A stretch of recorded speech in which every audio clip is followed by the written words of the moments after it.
Assalamualaikum warahmatullahi wabarakatuh. Perkenalkan, di sini nama saya Mekbiri Jun. Saya dari kelompok 4. Ini saya akan menjelaskan, memaparkan materi tentang transformasi struktural perekonomian Indonesia. Nah, di sini transformasi struktural Indonesia itu berarti suatu proses perubahan struktur perekonomian dari suatu sektor pertanian ke sektor industri atau jasa, di mana masing-masing sektor ini akan mengalami proses transformasi atau perubahan yang berbeda-beda. Proses perubahan struktur ekonomi terkadang diartikan sebagai proses industrialisasi. Dan transformasi struktural merupakan persyaratan dari peningkatan dan kesinambungan pertumbuhan dan penanggulangan kemiskinan, sekaligus pendukung bagi kelanjutan pembangunan. Jadi transformasi struktural ini dilakukan untuk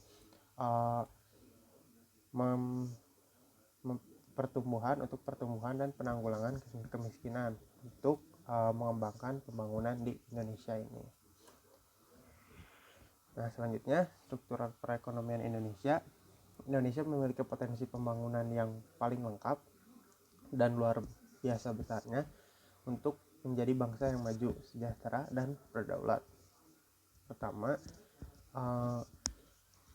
berupa 255 juta jiwa penduduk terbanyak keempat di dunia dengan jumlah kelas menengah yang cukup banyak, 5 juta orang, merupakan human capital dan potensi pasar domestik yang besar. Yang kedua, kekayaan alamnya juga yang begitu beragam dan besar. Kan tahu sendiri ya, Indonesia itu adalah sumber daya alamnya banyak banget, dan emang yang di luar negeri juga karena mengambil sumber daya alam di Indonesia, cuman Indonesia belum bisa mengolahnya, jadi banyak di ekspor ke luar negeri, baik yang terdapat di daratan apalagi di lautan. Ketiga, komposisi geoekonomi yang sangat strategis, di mana dari seluruh barang yang diperdagangkan di dunia dengan nilai 5 triliun dolar per tahun dikapitalkan melalui laut Indonesia. Jadi udah buktiin lah besar banget potensi Indonesia buat menjadi bangsa yang maju. Nah, ini juga ada diagram batang perubahan struktur PDB 4 sektor di Indonesia. Yang menengah, kualitas SDM yang terampil atau skill labor kurang menunjang. Tuh. Dan lanjut ke periode 2020, dan di sini periodenya banyak banget sektor jasa yang sekarang sedang mendominasi gitu. Nah, ini triple revolution dan jasa merupakan produk primadona gitu. Jadi selalu primadonakan gitu. Selanjutnya, ini ada proses perubahan struktur perekonomian di Indonesia nih. Proses perubahan struktur ini di Indonesia ditandai dengan biasanya yang pertama, merosotnya pangsa sektor primer yaitu pertanian, yang kedua, meningkatnya pangsa sektor sekunder yaitu industri, dan yang ketiga, pangsa sektor jasa kurang lebih konstan, tetapi kontribusinya akan meningkat sejalan dengan pertumbuhan ekonomi.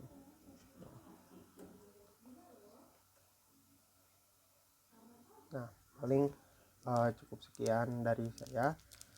Mohon maaf bila ada kesalahan. Lanjut presentasi teman-teman saya. Terima kasih. Teman-teman, terus juga yang kedua, besarnya pasar dalam negeri. Yang ketiga, pola distribusi pendapatan. Yang keempat, karakteristik industrialisasi, teman-teman. Yang kelima itu adalah keberadaan sumber daya alam.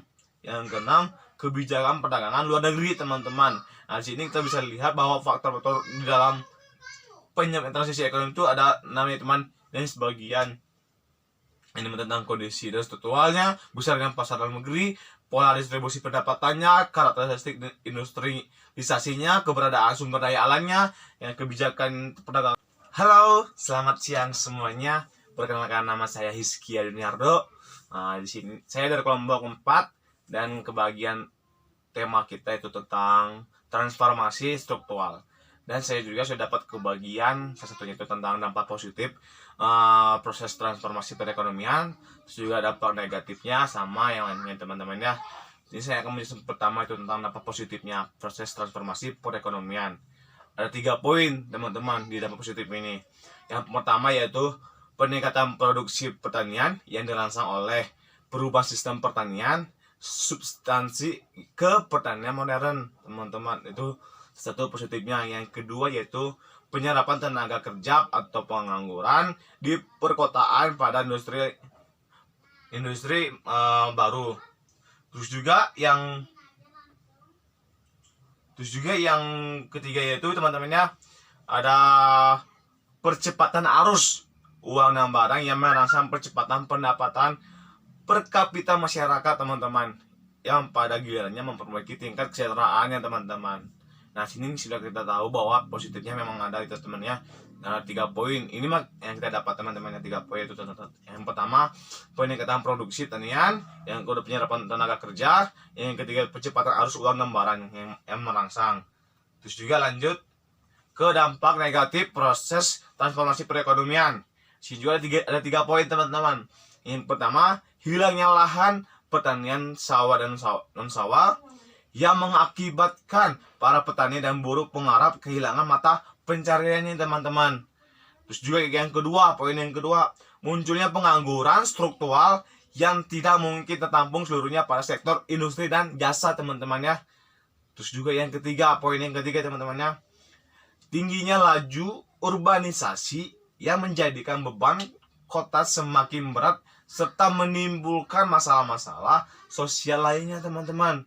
Di sini ada 3 poin yang benar-benar kita bisa dibilang para pekerja di Indonesia ini merasakan gitu, teman-teman. Yang dimana hilangnya lahan pertaniannya, yang kedua munculnya pengangguran struktural, yang ketiga tingginya laju urbanisasi yang menjadikan beban kota semakin berat, teman-teman. Terus juga sini saya akan menjelaskan tentang pada posisi berapa sih perekonomian Indonesia ini. Oke, saya akan sedikit menjelaskan tentang sejarahnya dulu, teman-teman ya. Ini mana Indonesia masih negara berkembang, teman-teman. Ternyata Indonesia juga mempunyai data perekonomian yang bagus di Indonesia, teman-teman. Indonesia sudah termasuk kelompok the top 10 emerging countries, kelompok negara-negara berkembang yang paling maju, teman-teman. Jadi Indonesia sudah masuk ke 10 top ya, teman-teman ya. Terus juga Indonesia juga gabung bersama Cina, India, Brazil, Meksiko, Afrika Selatan dan seterusnya, teman-teman ya. Terus juga Indonesia terpilih untuk menjadi anggota G20, teman-teman, yang terdiri dari negara-negara maju, negara-negara berkembang, emerging countries dan demikian pula di antara negara-negara terbesar di dunia, termasuk negara-negara yang sudah maju, Indonesia telah mencapai posisi ke-16, teman-teman. Ke-16. Nah, diperkirakan ya, teman-teman ya, akan dan dapat meraih tempat yang lebih tinggi lagi, posisi ke-7, teman-teman. Terus juga melampaui berbagai negara di Eropa yang sudah lama tergolong dengan negara yang maju. Itu teman-teman sejarah sedikit. Jadi Indonesia masuk ke top 10, terus juga bergabung sama negara-negara maju dan berkembang, yaitu salah satunya negara Cina, India, Brazil, Meksiko, teman-teman ya. Terus juga diperkirakan akan dapat posisi atau tingkat lebih tinggi itu di posisi 7, teman-teman. Terus juga sini ada bagian peringkat pertumbuhan ekonomi Indonesia. Ya mungkin saya sedikit menjelaskan aja, teman-teman ya, karena bagiannya ada di PowerPoint saya. Ini mana sini ada ranking, ada GDP 2011, terus juga real GDP growth 2000 sampai 10, GDP growth standar deviation 2000 sampai 10 sampai seterusnya, teman-teman ya. Dan sini bisa dilihat di GDP 2011, teman-teman ya, Indonesia itu di peringkat 16, teman-teman, yaitu hasilnya 0,8. Terus juga di real GDP growth 2000 sampai 10 ya, teman-teman ya, Indonesia di posisi 3. Indonesia 5,6 teman-temannya di provinsi saya.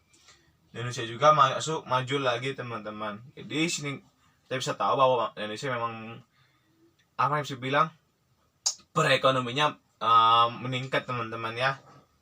Lanjut ke faktor-faktor penyebab transaksi ekonomi teman-teman. Nah di sini saya akan mengasih tahu tentang 6 poin tentang faktor. Selanjutnya di sini saya akan menjelaskan tentang kasus-kasus di Indonesia. Yang pertama ada perubahan struktur ekonomi, boleh dikatakan cukup pesat.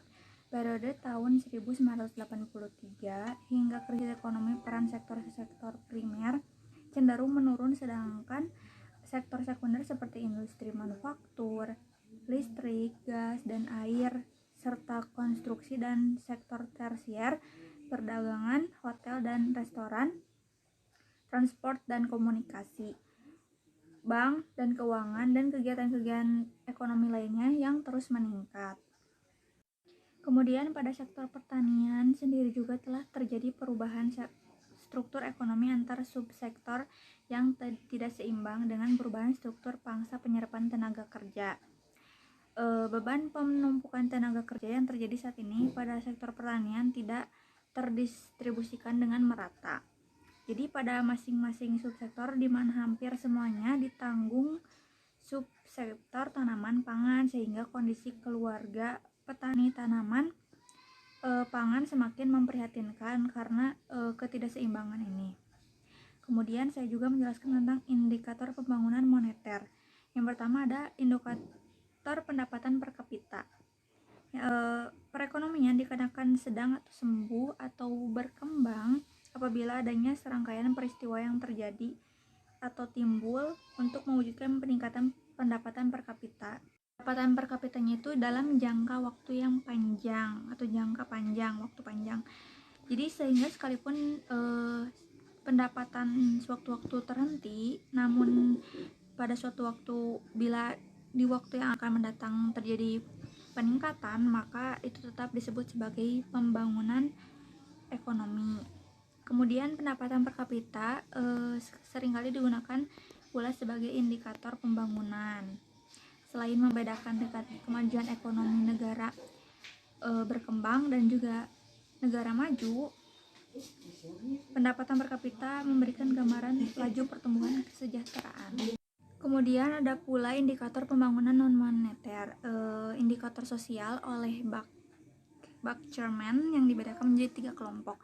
Yang pertama ada usaha membandingkan tingkat kesejahteraan masyarakat di dua negara dengan memperbaiki cara penghitungan pendapatan dua negara nasional, dipelopori oleh Colin Clark dan Goldberg dan Krapis. Yang kedua ada penyesuaian pendapatan masyarakat dibandingkan dengan mempertimbangkan tingkat harga berbagai negara.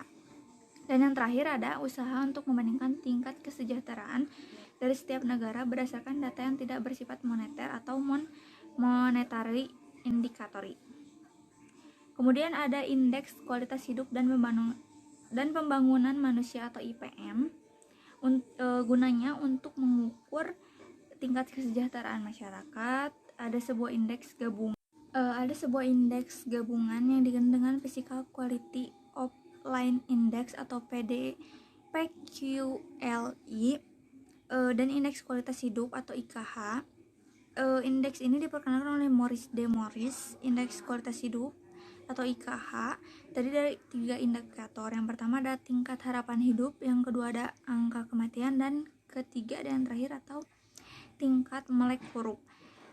Dilihat dari slide 15, 16, kurvanya tuh terus menaik dari tahun ke tahun. Sekian dari kelompok 4, mohon maaf karena masih banyak kesalahan. Wassalamualaikum warahmatullahi wabarakatuh.